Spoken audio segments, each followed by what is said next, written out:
I'll call this April 19th, 2022 scheduled meeting of the budget schedule to order of the Henry County Board of Supervisors. The purpose of this meeting is for the county administrator and staff to present the FY 2022-23 budget. With that, I will turn the floor over to Mr. Hall. Thank you, Mr. Chairman. We'll follow hopefully the same pattern that we've used in the past. What you will see today from the presentation is really a very small and quick synopsis of what's in the book. I would ask that as you go along in the book, perhaps hold off on any deep dive into that until we get through with this presentation. And once we get through with this presentation, as I've told you for the last 10 years, once we stop this procedure, this is your budget. If there's something you want to change, something you want to add, something you want to tweak, we are here to serve you in that stead.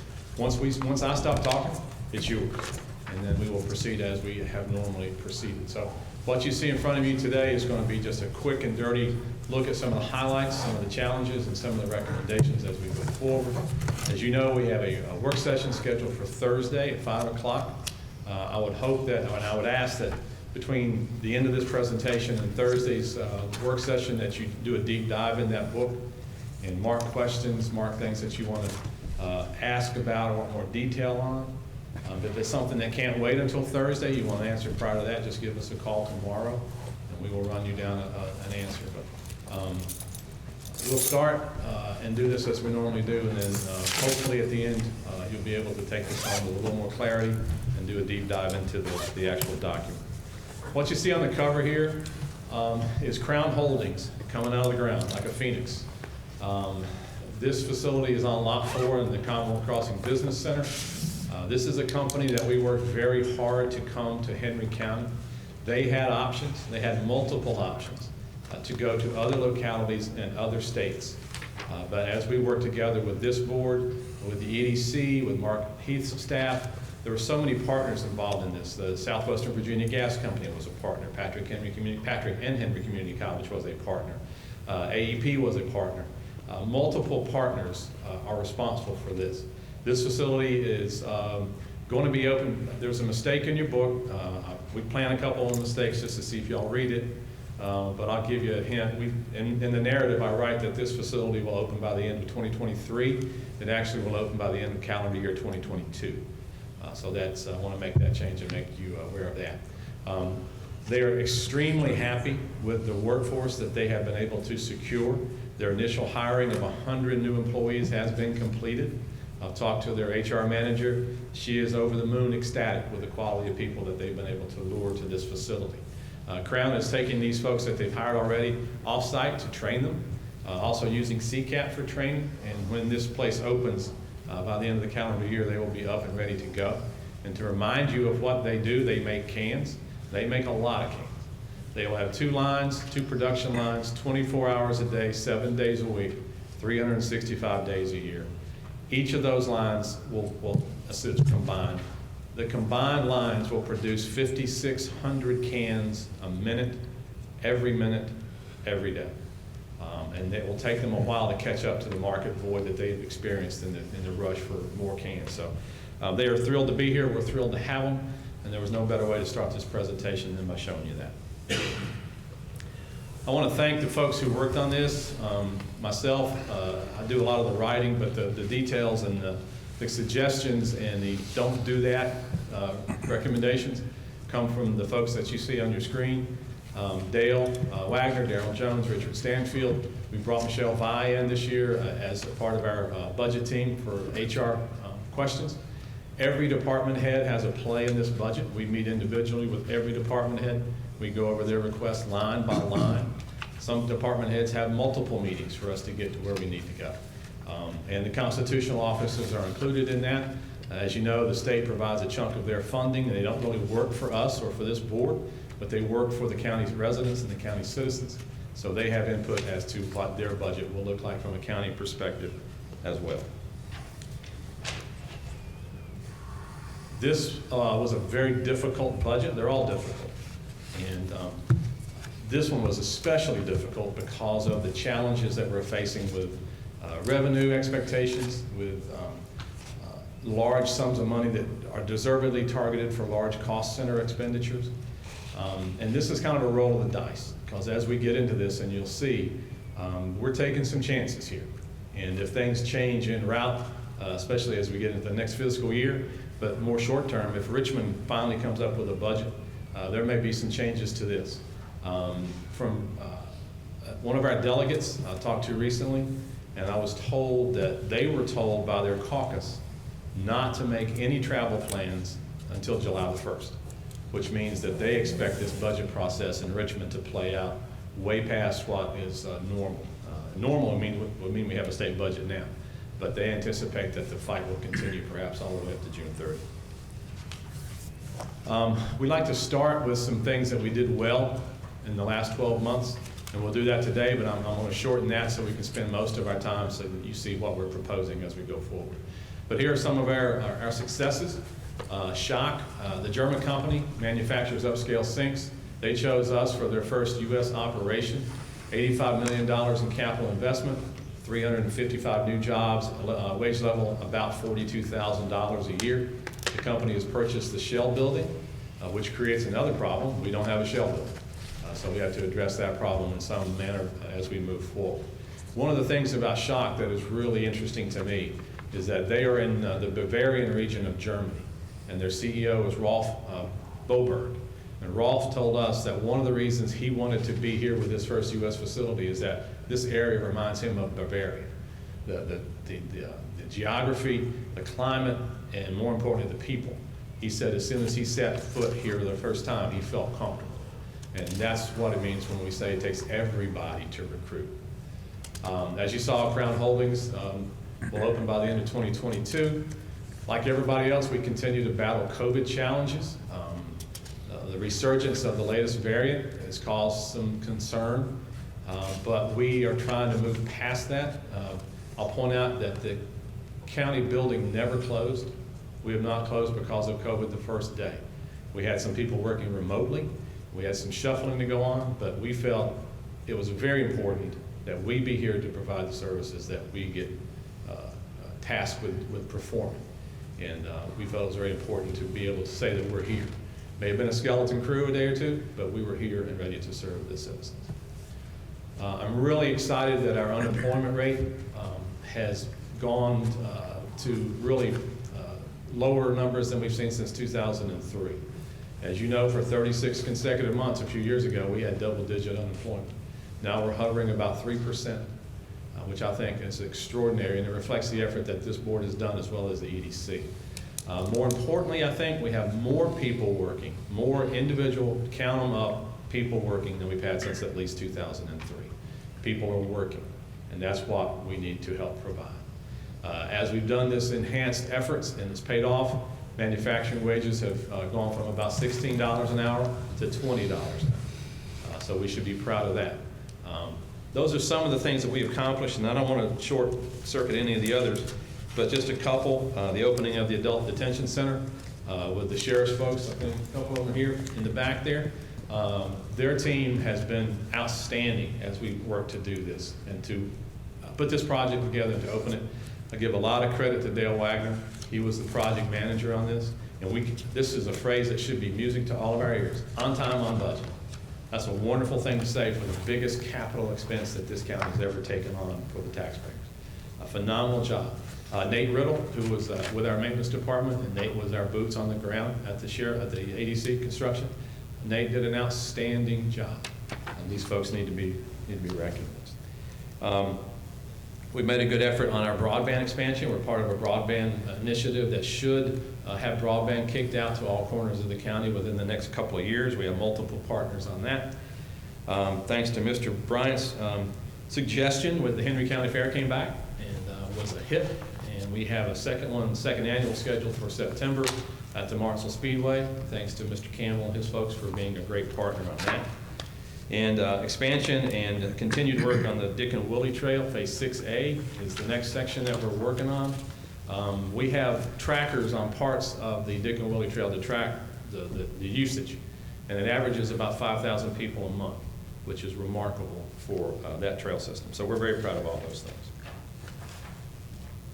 As you know, you had a planning session in February, and you charged us with certain priorities on your list, and the consensus priorities are those in front of you.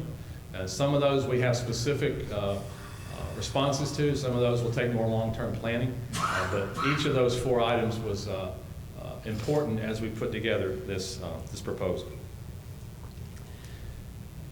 When we started budget work in January, we were $13 million out of balance. And you talk about, I think I referred to it in the narrative as ulcer-inducing. Those were tough days. Starting in a hole that deep and getting to where we are now, I'm proud of that, and I'm proud of the work that the staff has done to get us here. It's been a yeoman's effort, and there are some things in here that will cause heartburn. One of my favorite phrases is, a budget is never an all-you-can-eat buffet. Sometimes the plate's put in front of you, and you got to make do with it for the good of the cause. And there are departments in this budget, most of them probably, who are not getting what they asked for. That's just the way this has to work, especially this year. However, as we got the deficit of $13 million, we began to see growth in revenue, grassroots growth, if you will. Sales tax revenue went up. Meals and beverage tax revenue went up. Saw some slight growth in real estate growth as well as personal property.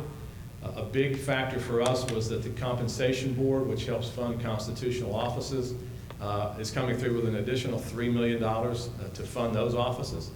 So that began to whittle down that $13 million. We have ARPA money that's available that we will explain to you shortly on how we're going to recommend that be used. But as it comes down to it, we were able to make up that $13 million deficit and present to you a balanced budget for your approval.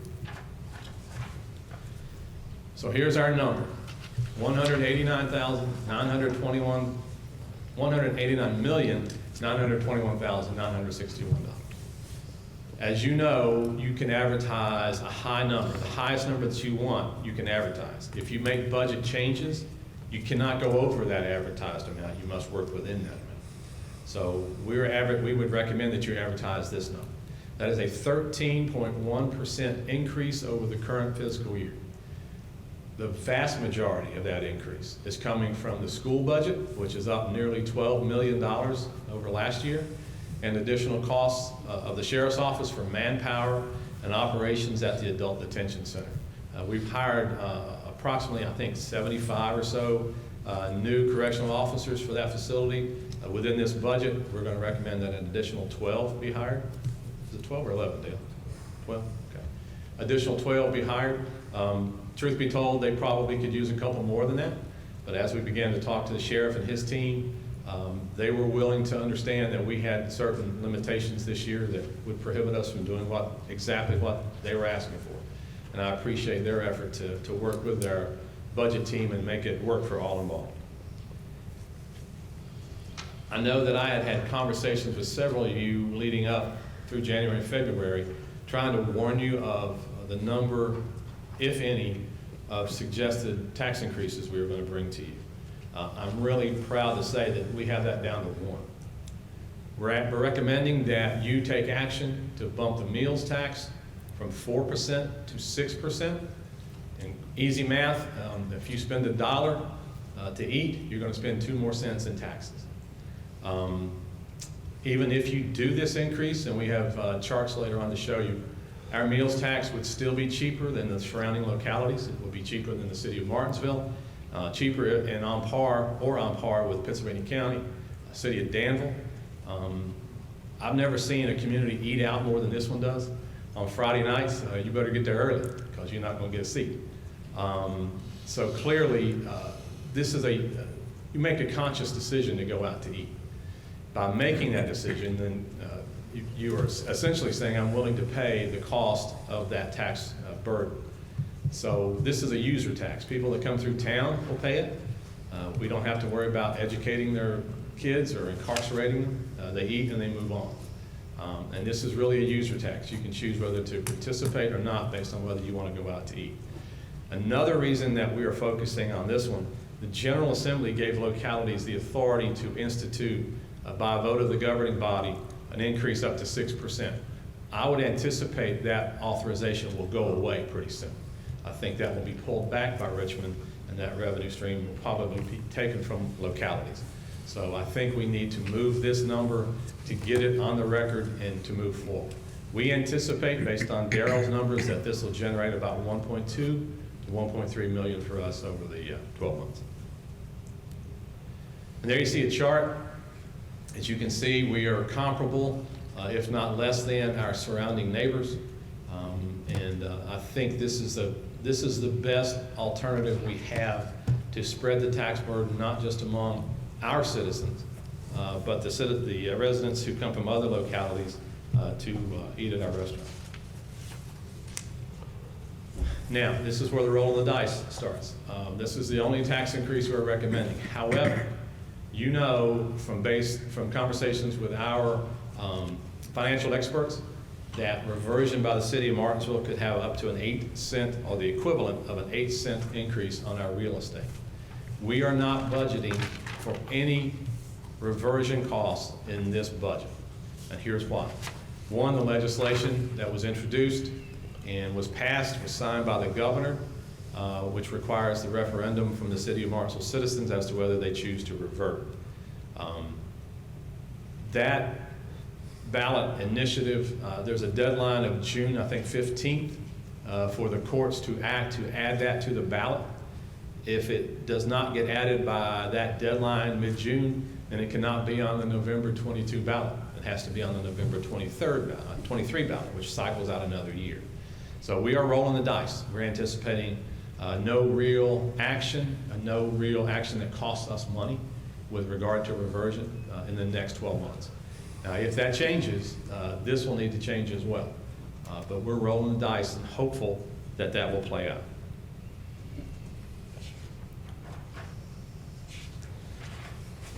Our biggest cost center is education, primarily the Henry County Schools request, and there are a lot of moving parts here. The school board requested an increase in local money of $947,842. That would give them a total local contribution from Henry County of $20,321,619. So that is the ask. Here's what we are recommending. We're recommending full funding of the key requests that are listed on page 10 of the superintendent's estimate of needs. And in your big book, that is on, I think, page 138. But we take their budget and put it in ours completely. So every item that you see on page 138, we are recommending full funding. That is 7% pay increase for teachers. That also includes a 3-step adjustment. We've been told for many years that steps are important to get back on to where they're supposed to be. So we're recommending full funding of that. Pay increase for bus drivers and aides of 10%. Administrators get a 7% pay increase. The addition of 3 coordinator positions and 13 regular ed positions. Adding 3 special ed and related services positions, and adding 5 special ed parapros. This is taken directly from their document of a list of their priorities for funding. So we are recommending 100% of operational funding as requested by the school board. Now we move to facilities. Within their budget, the school board had asked for a significant increase in local funding for facilities. They're also going to get a substantial increase from the Commonwealth for facilities. And these charts and these numbers, they do not include the 1% sales tax. That is additional money on top of what the school board has budgeted. We think that from the 1% sales tax, as you may remember, we instituted that last April. So there were a couple of months in the prior fiscal year that generated revenue, and then July 1, you get to 12 months. We anticipate that that will generate $5 million in additional tax revenue, in addition to what the school system has already requested. We anticipate in 22-23 about $4.7 million, because as you know, the first number was about 14 months, the second number is 12 months. So we anticipate probably $9.7 million in facility revenue for the school system based on that 1% sales tax. Schools will also receive, and I think Ms. Strayer has made a report on this before, about $30 million in ARPA funds, and there is some flexibility on how to spend that. So we think if we remove money from the local contribution to facilities, it will be easily backfilled by the sales tax revenue and the ARPA money and additional money from the Commonwealth. So here's what we're recommending. We're recommending leaving local funds in the facilities budget of $535,000. That is a significant cut from about 2.1 that we have in local money there now. But again, the ability to backfill that money with sales tax revenue, ARPA money, and state revenue, we think more than makes that a swap of good approach by the school system. We recommend $500,000 toward other facility costs, and then we recommend $35,000. Mr. Dillard had brought up the point previously about paying for new scoreboards in the elementary schools where our Parks and Rec teams play and practice. So we're recommending leaving $35,000 in the school board budget and urge them to use that money for scoreboards. So we are recommending a total local contribution of $18,712,619. That is less than the current local funding of $19,373,777. We don't ever want to be the minimum, but we're only required to give $15,951,224, and we exceed that number. So here's where it kind of gets interesting. As you know, we're recommending the facilities and the backup money, or the backfill money, if you will, based on what we expect to come. And we're fully, I don't want to overemphasize this, but maybe I do. The operational requests of the school system, as listed on page 10, page 138 of our book, page 10 of theirs, we're recommending full operational funding, including all the pay raises, all the new positions. Inevitably, we're going to get an outcry from some folks that we are not fully funding the school board. In fact, we are reducing their overall county allocation, which is true, but it requires explanation. The backfilling is available, but just as important, the Commonwealth's Local Composite Index, which is the Commonwealth's unbiased analysis of the ability of the locality to pay for its education. Our LCI has gone down, which means the Commonwealth believes we have a reduced ability to pay for schools. In fact, the city of Martinsville's LCI is now higher than Henry County's LCI. Therefore, based on the state of Virginia Department of Education analysis, the city of Martinsville is better able to pay for education than the county of Henry. This should bring into question the city's reversion point that it can no longer afford to educate its students. It can better afford them based on the LCI than we can. We it's often cited by critics that we're 131 out of 132 in how we fund the schools. That is one metric, and it does show that. But what that metric does not show, localities get no credit for any debt service that they are paying on behalf of the school system. So that means all $23 million of local money that went into Meadowview Elementary School, we don't get credit for that based on the state's funding for it. So I think that's significant. There is no credit given for capital items that have been taken on. Now clearly this is your budget. Once I shut up, it's yours. But if you choose to not do what staff has just recommended, that's your prerogative, and we will make it work. But to give you a number on what that would equate to fully fund the school board's request and fully funding the facilities request would equal about a 5.5-cent increase on your real estate. So it's a significant number. And again, nobody wants to say we cut the school budget. I don't want to say that. People need to understand the total picture. The backfilling ability with the other money for facilities should make everyone understand, or should make everyone realize that the actual revenue that the school system is getting is far in excess of what they're getting this year. Other funding sources, we have ARPA money, and this is kind of a housekeeping model that we're going to use. We've hired an outside expert to help us with ARPA spending, and more so, not just with spending, but with the reporting and tracking of ARPA money, because it's federal money. And we don't ever want to put anybody in a position and down the road several years of the federal government coming by and saying, you misspent our money and I give it back. We want to avoid that. So ARPA allows you this year, the federal regs allow you to take the money that you have been given, and this is our amount over 2 years, but this is our total amount. Take that money and you are allowed as a locality to shift that into your regular budget until the feds, we're using all of that money for salaries and benefits. In fact, they encourage you to do it that way.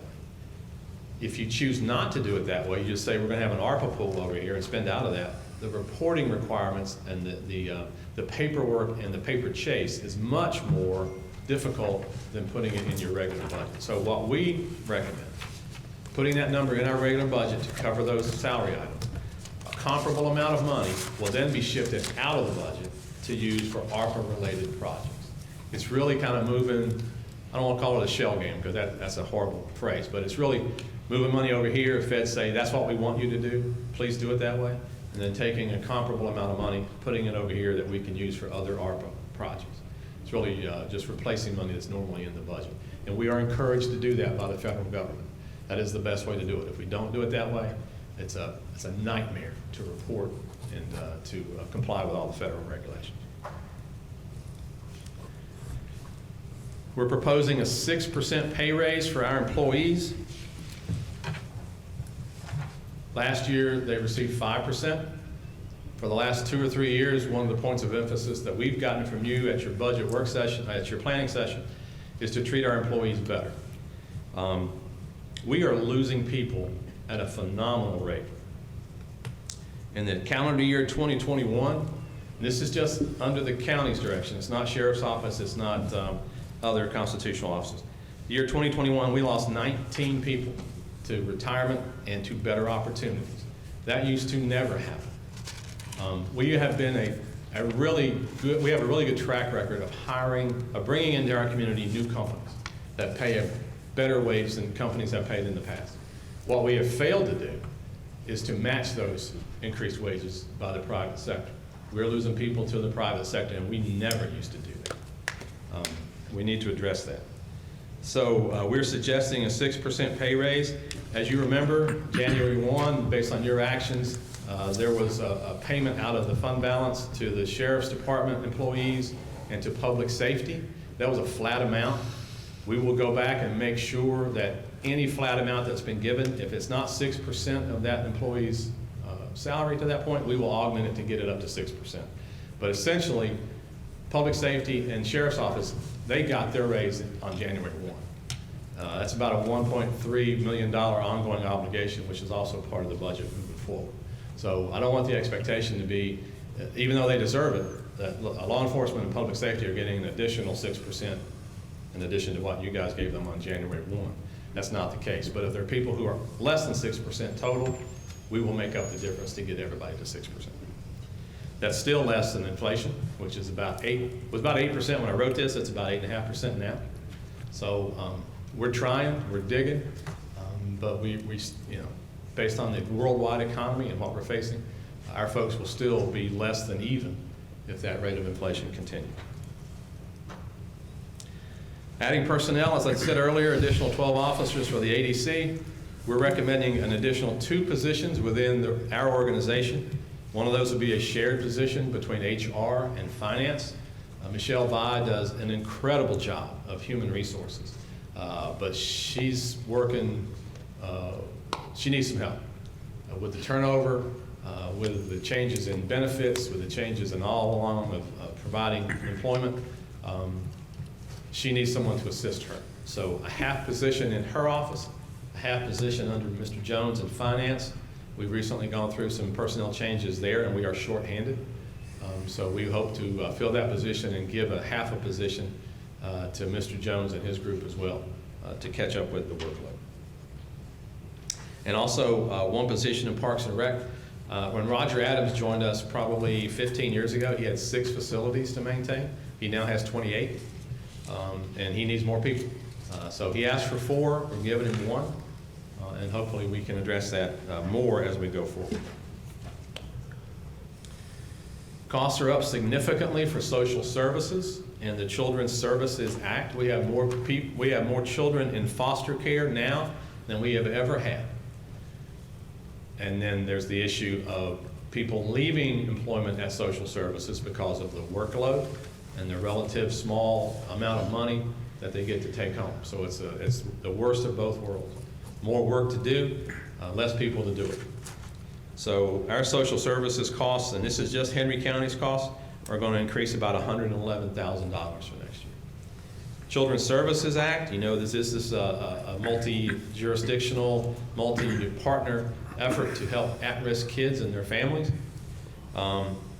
In FY21, we spent about $600,000 on CSA. In FY23, we're going to spend $1,209,401, and that's just Henry County's share. So that has doubled since FY21. We had several new outside agencies request funding. We are recommending not adding any outside agencies. This is a tough year to do that. We are recommending the reinsertion of money for the Smith River Sports Complex. The Harvest Foundation no longer funds operations at the complex, and we need to try to fill that gap. So we're recommending a $20,000 contribution to the sports complex. Last year, for the 52 weekends of the year, the sports complex was busy 52 weekends.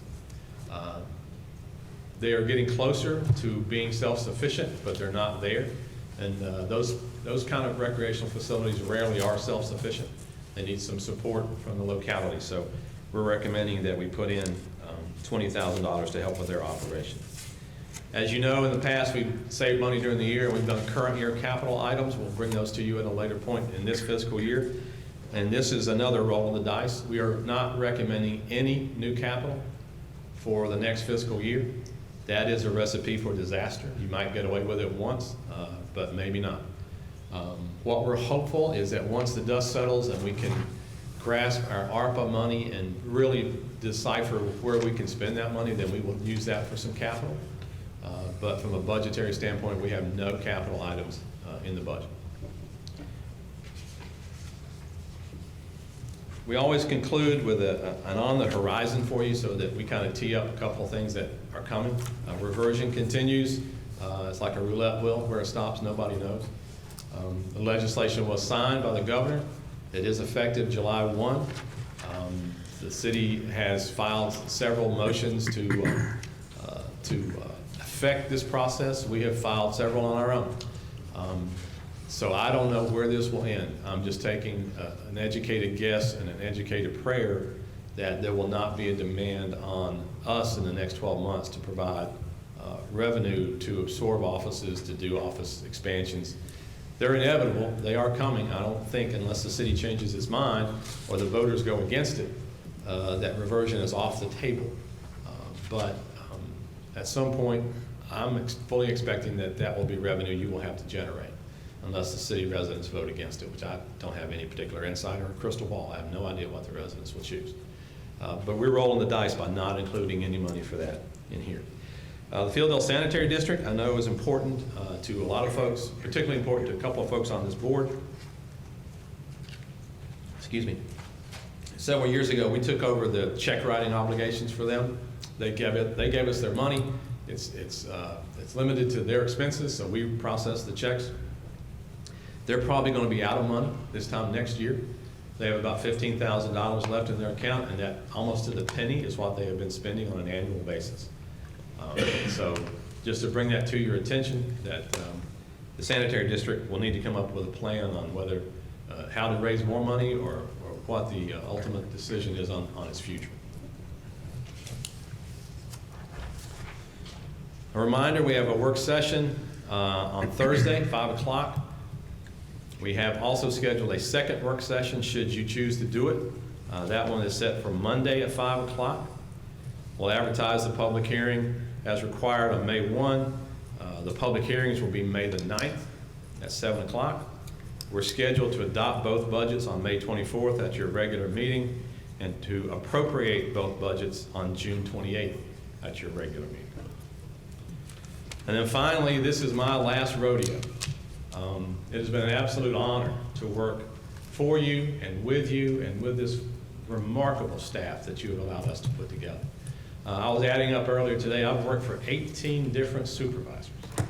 And every district has had a change in it except one, and that's Ms. Buchanan. I only worked for Ms. Buchanan in the horse pasture district. But it's been a true honor. Public service is defined by what you do. We get paid to be here. We work the hours because that's expected. You work and then you come and do this. And you never have the opportunity to tell people enough what they've done and what they've contributed. But I just want to let you know, I appreciate your faith in me, and I appreciate the leeway. I think we've had some honest conversations. Some at a higher volume level than others, but we've always worked together, and I've never lost sight of the fact that this is your decision. I have never voted on anything, and don't ever plan to, except on the regular November voting dates. But it's been an honor, and I'm humbled by your allowing me to do this job as long as you have allowed me to do it. So thank you. That's all I've got. Any questions off the top of your head before we adjourn and you guys have homework, and then we come back on Thursday and dig into it? I just have one, Tim. When you were mentioning the Fieldale Sanitary Board and running out of money, probably within a year or so, there is no sanitary board now. Next best thing would be the Fieldale Heritage Board there, which basically only works with the community center. Well, the big expense, as you know, is paying the power bill to keep the lights on. So someone needs to fill that void, or the street lights aren't turned on. I mean, it's pretty simple. Either the bill gets paid and the service continues, or the service gets discontinued because there's no money to pay it. But it's 12 months out. Fieldale community can kind of gather its resources and figure out what it wants to do. And then, 12 months from now, when Dale's standing up here, you guys can work that out at that point. But we felt it was important to get it in your vision screen 12 months out, so there can be some work and conversation taking place. Are they eligible for any type of grant or donation that's tax deductible? I don't know how they're set up, Mr. Adams. I would imagine you can make contributions to them. Grant work requires work, and you have to go out and solicit those grants. Our grants office has done yeoman's work for the community center. We've gotten some significant grants from that. I think my recommendation would be the community needs to decide what it wants to do, and we will certainly provide, they will provide guidance as that happens. But I think it needs to be community generated, and see where it wants to go and how much it wants to invest, particularly the Fieldale community, the downtown community. Well, thank you all for each and every one that's been a part of putting this together. I know it's a lot of long hours. You've met and started basically with a zero budget and asked departments to come back and justify what they were putting across as their request, and probably left the room with something less, each and every department. I want to, if I could, just interject something I meant to say earlier. I've known Darrell Jones for, 30 years? Darrell had hair when I and I had black hair, so you can imagine. But Darrell came in my office about a week ago, and he said, "You know what? I'm proud of this budget because of where we started, and I truthfully thought we would be bringing you multiple recommendations for tax increases, and the fact that we've got it down to one, and it's the meals tax that other people that flow through our community can help pay. I'm really proud of the work that this team did, and there may be people, probably the only people that like it are us. There'll be some people that aren't pleased, that they wanted more, and I understand. No one asked. I've never encountered a department that asked for significant more money that didn't need it or couldn't justify it. But the fact is, without getting deeper into the pockets of our citizens, which is where all of our money comes from, this was the best and most realistic budget that we could present to you. Now, if you want to change it, change it. And we will make those changes, and we'll stand behind it, and we'll get it to the finish line. But I'm very proud of what we just presented to you and what's in that book. I think it's well done. I think each of us recognizes the fact that we live in a community to where we have to consider a number of things, some of which have been exaggerated, I guess, by COVID, and people not going to work because of fear of it, maybe taking early retirement when they couldn't even afford it. So this budget, to me, is sensitive to the fact that there are just folks out there that can't stand an increase in this. And the thing about local government, y'all know this, you're the front lines. You get the conversation at Kroger and at Food Line and at Sonic and at Wendy's, hey, why'd you do this, why'd you do that? Federal government can raise taxes or shift money around, state government can do it, and they don't see the impact on the ground. And I guarantee you there's not a week goes by that any of you go without getting a citizen that asks you a question. And we're front line, and we have to have that answer because they know us and they know that they can talk to us and ask us those questions.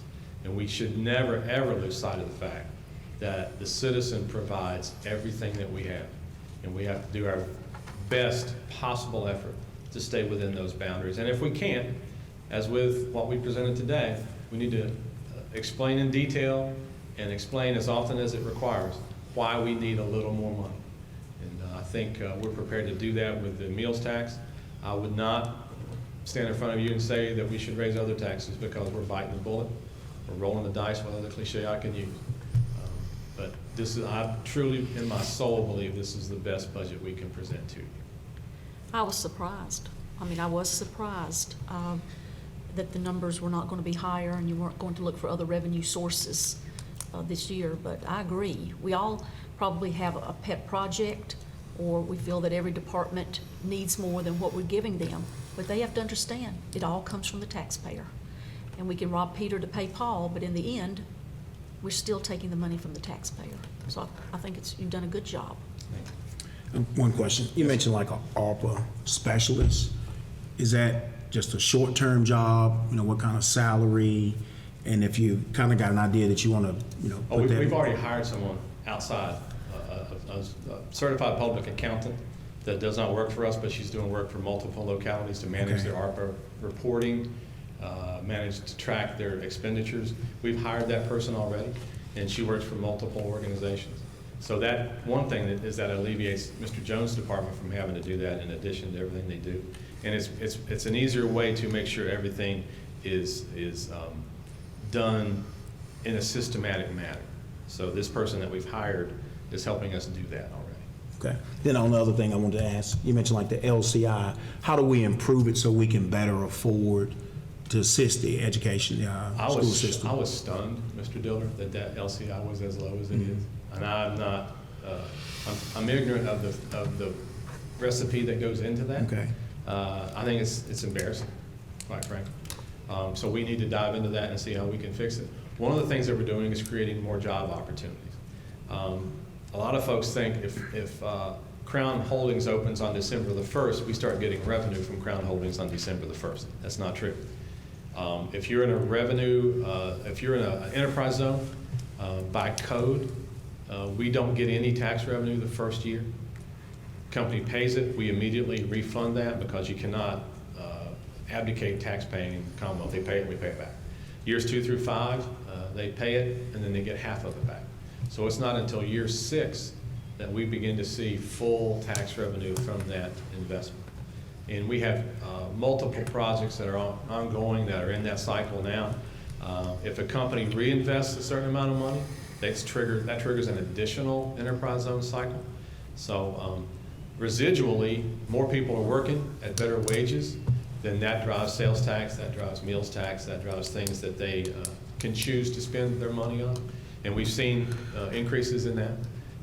But we need to do better when it comes to the measurement of LCI. Okay. And if I had a magic wand, I would wave it. I don't. But I think there needs to be work on specifically what goes into this number, what can we impact in the shortest amount of time, and study to see where that takes us. Okay. You've got to wonder if some of that, and a number of years ago, Mr. Dillard and the other board members are aware that staff and several of us were rated by the bond raters in New York, 3 different agencies. Fiscal management of the county's resources, top rating. The one thing that held us back was the median household income, and it was well below what they would like to see to give us like AAA rating. And but everything else they could check the box on. And you've got to wonder if that's part of it. The other part of it being the baby boomers have come of age. Those born from 1945 to 1965 are well into the retirement, specifically those that were closer to the 1945 year, which means you got more retired. Their income level is either on a fixed level if they didn't prepare for it, or their ability to contribute is much, much less. And that's about a 20-year span that we're right in the middle of right now. And some additional information on that, both Weldon Cooper Center out of UVA and the Census Bureau project that we will lose population over the next few years. And my first thought is people are moving out. Not necessarily. More people are passing away than are being born. And that's driving the estimated significant population changes that we're supposed to see. It's not a matter anymore of people leaving the community. It's a matter of those who are here, an older demographic, and we're not replacing that older demographic with a newer one. And that's a significant thing. Another thing is, and as the growth of Commonwealth Crossing is so important, we have 1,600 people a day that commute from Henry County into the North Carolina Triad to go to work. And we need to give them a reason not to do that. And the growth of Commonwealth Crossing, the growth of Press Glass and Crown, we're down to a 50-acre pad, prepped pad with rail access. Our next priority should be to cobble together, and I hate you use the phrase cobble together when you're talking about $25 million, but we need to get money to prepare the rest of Lot 1. If we can get a prepared lot that's 125 to 150 acres, publicly owned, in other words, the IDA owns it, with rail access, that puts us in a stratosphere with about 2 other places in the Commonwealth. So as I go out, my recommendation would be we need a concerted effort to put together money for that grading project. And we've got pieces here and pieces there. The Commonwealth budget, if and when it comes out, is supposed to include up to $150 million in new state money for site prep.